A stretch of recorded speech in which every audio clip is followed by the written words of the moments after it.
have a question. I was talking to a good friend of mine in Chicago, and she said, are we subjected to what our parents' ailments were? In other words, if they had them, do we automatically get them, or by doing this program and being aware, is that taking us down a whole different path? Awesome question. Yeah, so the metaphor is genes load the gun, but environment pulls the trigger. Okay, so if our parents have a susceptibility to cardiovascular disease or Parkinson's disease or cancer or whatever it is, all that is a susceptibility. And we have to assume in this conversation we're talking about a genetic susceptibility. Okay, right. So a good example. So first of all, our society loves to blame things as being genetic, because from a pharmaceutical standpoint, if it's genetic, you're damned. There's nothing you can do about it. So here, swallow this pill and be palliated until you die, right? No accountability, nothing you can do. Deal with it. But research supports that it's actually epigenetic. And so epigenetic is control from above the gene, which would be environmental influence or your lifestyle. And so that brings accountability with it, which many Americans don't like, right? They'd rather not be able to change it. So the gene is just a susceptibility. Whether that's expressed or not depends on the exposome, epigenome, microbiome factors we're just running through. So you get to live yourself into or out of it, essentially. A good example is the BRCA1 gene in breast cancer for women. You know, so let me back up. Statistically, only 2.5% of diseases are actually genetic, meaning you have the gene, you have the disease. Perfect example is Down syndrome, right? You have an extra chromosome, you have Down syndrome every time, if it's trisomy 21. Or cystic fibrosis is genetic, right? There's a couple genetic ones, but most, 97%, are epigenetic, meaning breast cancer, BRCA1 gene.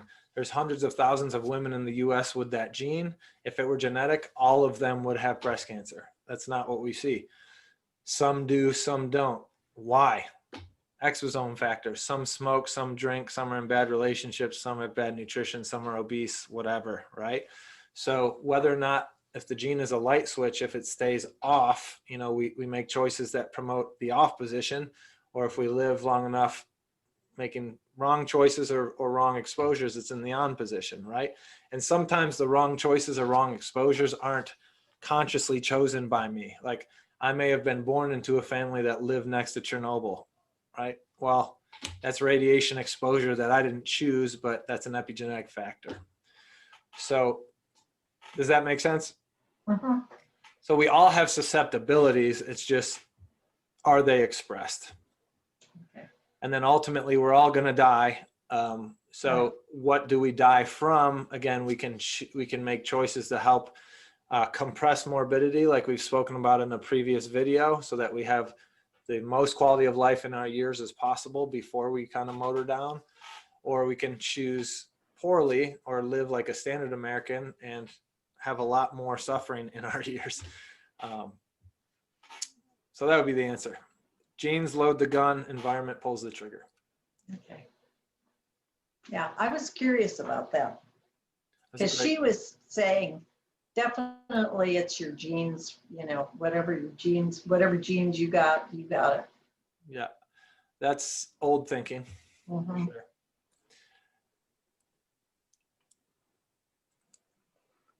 What else?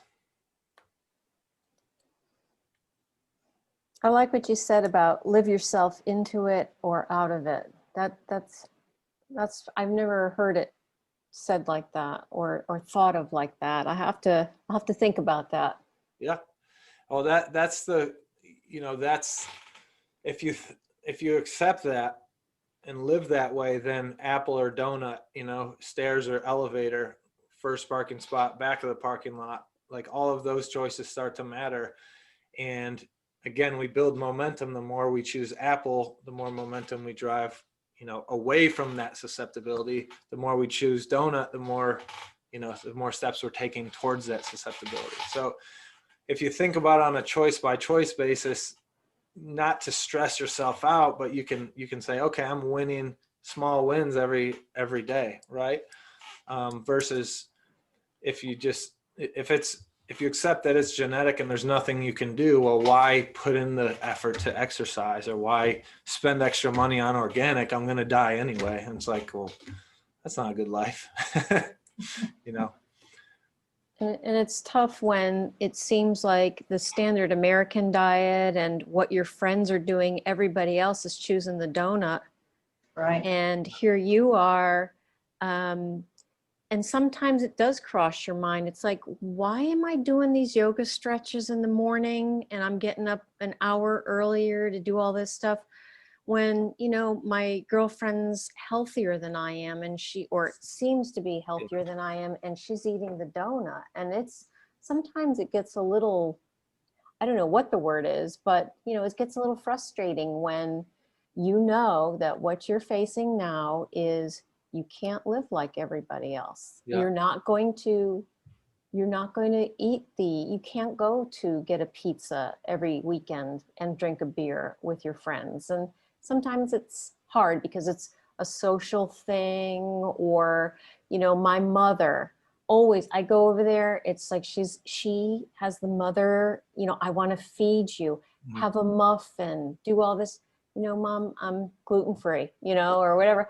And so it takes them a while to go, oh, and then you sort of get kind of labeled like the oddball in a way. I mean, you know, in your heart that it's the best way, but, you know, oh, that's Karen, she can't eat anything. Right. That's how you get labeled. It's like, that is not so. If you could see the list of all the things I can eat. Right. But they're just at a place that you were maybe at, not as bad as them, but more recently I was at one point when it's like, when you're starting to understand this, you know, when I first learned about paleo, it's like, wow, your first reflex is you can't eat anything because everything the standard American eats is grain and dairy. Right. So they're just back there where we were at one time. But the thing is, you're early on, so they'll probably label you as, oh, you can't eat anything, she's kind of weird. But once, if you adopt this as like, this is your new life, no one's going to know that she ate a donut today. Like, she's not going to die today from a donut, right? And no one's going to know today that you did yoga stretches, because you're not going to be much more limber or better range of motion than your contemporaries today, right? But if she eats a donut every day for 2 years and you stretch every day for 2 years, you're going to see the compound effect eventually, right? Whether we're talking about money or any choice you're making, there's compound effect to it. So you're doing it for today because, like, you know, you should, and it's kind of checking the list more or less. But in 2 years, you look back and you're like, this is why I did it. Because I can go hike this mountain and do it easily. And that donut eater, you know, lost her breath coming out of the parking lot, right? That sort of thing. So I so needed to hear that. Thank you so much for saying that, because I will have to draw on that when the times get tough. But you know, I'm only 2 days in, and obviously you guys are making it. And like I said, I had to do it once, and with FODMAP stuff, but I'm even tweaking it. So I have to, all paleo is if I hear cauliflower rice one more time, I'm just going to scream, or like sweet potato toast. I can't eat a lot of that because it's FODMAP, but I'll find my own way. But I really needed to hear that, Dr. Bartemus, and I thank you for that, because I'll be thinking about that. Yeah, you're welcome. And the last point I wanted to make just escaped me, so I'll circle back to it. But yeah, just hang in there and just keep stacking days together, because here's what I wanted to say. When you do it with some consistency and you stack time together, it gets easier every time. Every time you make the right choice, it gets easier. But then over time, your family starts to see, oh, this isn't just a fad thing. Like, she's legit. This is the way she lives. And over time, they start to recognize, without you preaching to them, that Karen's better than me in this, and this way, right? And so you start to influence them just through living it, walking the talk, walking the walk, instead of just saying, and not even telling them you should do this. It's just they see it. So from years of doing it, that's been my experience, and watching other people do it. Oftentimes the spouse loses weight because of what you're doing, right? So if they're a supportive spouse, Well, if this means anything to you, when Paul and I came to visit you and we got done, Paul said, wow, he actually looks healthy.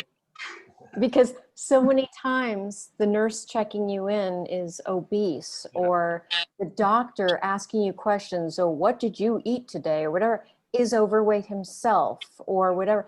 And so you're doing great because you're walking the walk and talking the talk, and it's easy to believe someone like you who says it, because obviously it's working for you and you're helping other people. You're not just telling us, I mean, you're living it too. And that makes it so much more legit and so much more like, I can do it too. Cool. Well, thank you. I'm blessed to hear that. And that's what I hope comes across. So I'm glad to hear that.